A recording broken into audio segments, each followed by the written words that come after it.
Okay, tell us who you are and give us a little background. I'm David Chastain. I live in Cobb County. I've been involved in various community activist type projects since 2003. I'm also very active in the Libertarian Party. I've been the executive director for the state. I've served in various offices in the affiliate up in Cobb County. The reason I'm here probably today is because in 2003 I was involved in a group that was debating the pros and cons of the special purpose local option sales tax for education in 2003, and I was a spokesman for I think it was Cobb Taxpayers Association, or one of those groups, and was involved in public debate. So I was very familiar with the SPLOST process and the fact that we had a single issue referendum. With that, I became more involved in other referendums and debates about the ins and outs of sales taxes for special purposes. So what happened was in 2005, even though we were a smaller group and had very limited funds, we were able to put forth a robocall campaign and get some real support from some consultants. So that in 2005, when we had the SPLOST referendum, surprising to everyone, the referendum only passed by 114 votes. And David, explain what the SPLOST is for people who don't know. The SPLOST is the Special Purpose Local Option Sales Tax, and that allows voters in a county or a municipality to decide whether they would like to impose a sales tax on themselves and anyone who spends money in the county. And so it ends up being, millions and millions of dollars in taxes, plus it impacts the general fund for maintenance in the future. And there were some controversies around that particular SPLOST, correct?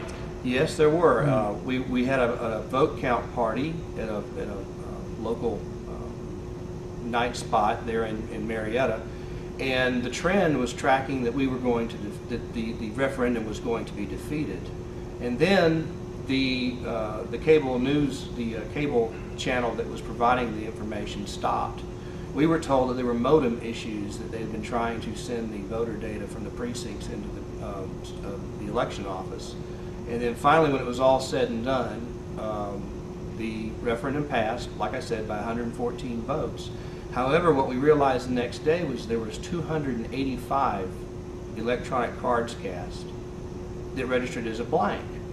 When I tried to pursue that, I sent an email to my local elections board, and was told that, oh, this happens all the time, that there are people who show up for elections because they want to be seen as being a participant, but they choose not to vote.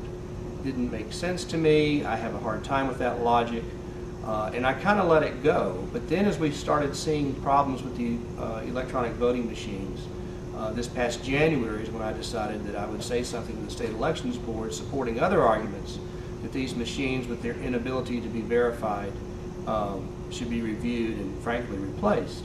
And David, were there any other issues on the ballot in that particular referendum? Well, that's the crazy thing. There was only one question: should Cobb County voters impose a sales tax, yes or no? And there were 295 blank ballots. So you filed a complaint about this in January of this 2009, is that correct? Well, technically I didn't file a complaint. I spoke as a matter of making a public comment to get the election board's attention. To me, this is an important matter for the entire state. And then what I found out later in the year was that there was an item on the agenda for October where the Office of the Inspector General for the Secretary of State had been investigating the 2005 SPLOST in Cobb County. And someone had brought that to my attention, and I knew that I hadn't filed a complaint, so I thought that maybe it's someone else who had heard my remarks and followed up. So then I was very surprised to find out that at that October meeting, the State Elections Board, led by the Secretary of State, opened a hearing, essentially, on this issue. And when it was open, there was no one from either side to speak. All the Office of the Inspector General said was that David Chastain was correct when he made his statement. I think it's 285 blank ballots, and that's SPLOST. There was no follow-up, no details, no explanation, and it was closed. And so afterwards, when I received the summary, not the minutes, but the summary of the meetings in my email, and I was really surprised to find out that I was actually mentioned, that my information is what initiated this investigation. And then you subsequently informed the board of that, correct?